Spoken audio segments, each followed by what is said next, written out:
Welcome back to our comprehensive July 2024 real estate market update for the North Okanagan, Central Okanagan, and the Shuswap regions.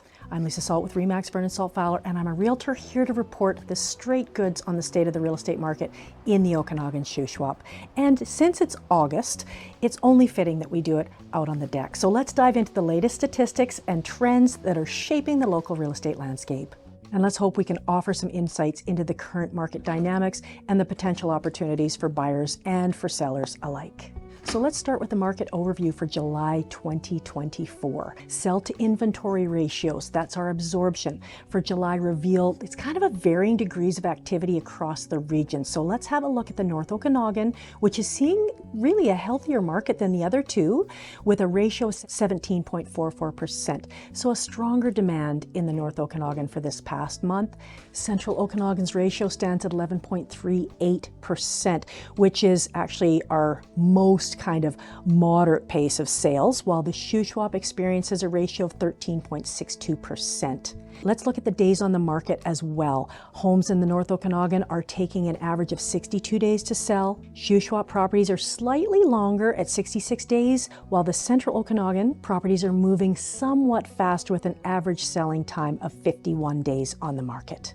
Now let's look at pricing a little bit. Central Okanagan continues to hold the highest average residential price as expected, $1,032,064, which is significantly higher than the North Okanagan and the Shuswap, of course. North Okanagan is $731,586 and Shuswap higher than the North at $741,189.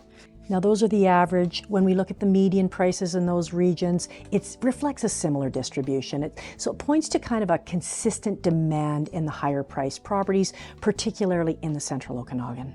Now I wonder why that is. Well, let's look at it. The Shuswap has tourist traffic. Salmon Arm is part of the short-term rental ban. However, all the other small little quaint areas around the Shuswap are not included. So look at like Blind Bay, Eagle Bay, Tappan, Sorrento, Sicamous, North Shuswap. All those are excluded from the short-term rental ban and all have very nice lakefront communities. Now in Vernon, for example, there are far less properties on the lake that aren't in the city of Vernon. So most of the area where the tourists would like to visit and short-term rent on Okanagan Lake and Cal Lake, they're part of the ban, but not so in the Shuswap, and it's being reflected in the numbers. So we're seeing our Shuswap markets, they're hanging in there quite a bit better than the others. They're seeing that tourist traffic. I really think that's why you're seeing the average prices a bit higher in the Shuswap for the past month, the past 2 months actually, than in the North Okanagan. Let's look at the listing dynamics. This month we've seen an increase in new listings across all regions. North Okanagan posted a 6.63% increase in new listings. Central Okanagan, a modest 1.05%, almost flat. And the Shuswap is the most significant, 16.59% increase. The total listings are also up from last year, with the North Okanagan showing a 27.14% increase.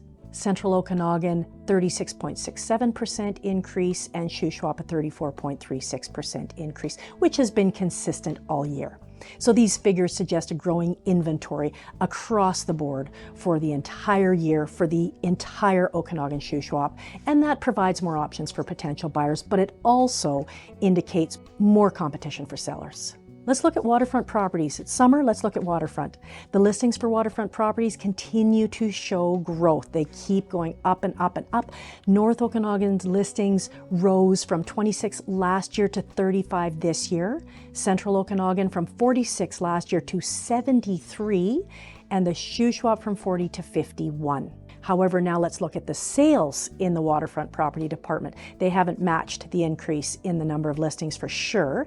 The North has seen only 9 waterfront sales all year, down from 13 last year. The Central Okanagan 23 this year versus 30 last year, and the Shuswap 17 this year versus 14 last year. Why? Well, refer to the previous discussion a few minutes ago. Buyers are buying where they can short-term rent without risk and where they may not have to pay the vacancy tax. Sales performance, let's look at that. Total sales are pretty flat, slight decrease in the north and the central Okanagan, 2.4% in the north and 1.13% in the central respectively, while the Shuswap saw a modest increase of 1.87%. So, pretty much flat. So the numbers, 163 sales for the north, 438 for the central, and 109 for the Shuswap.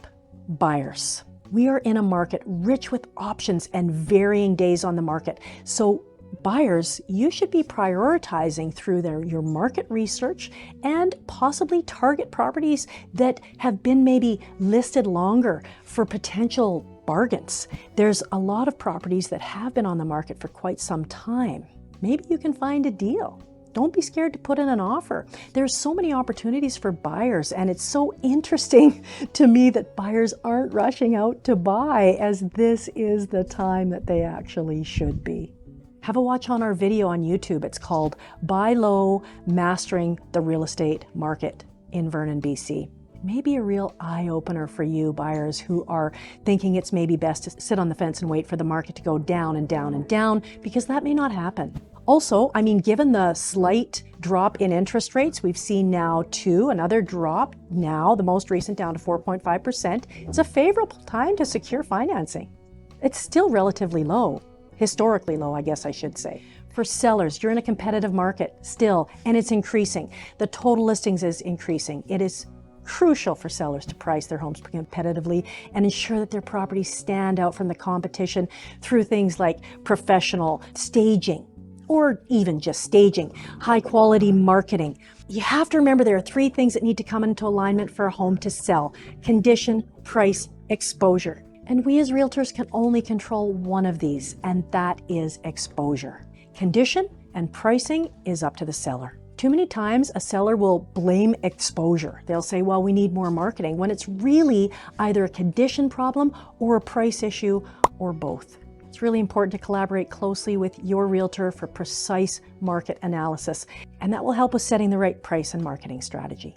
I hope this detailed overview of the July 2024 real estate statistics provides valuable insights for you, whether you're buyer or seller, navigating the market effectively.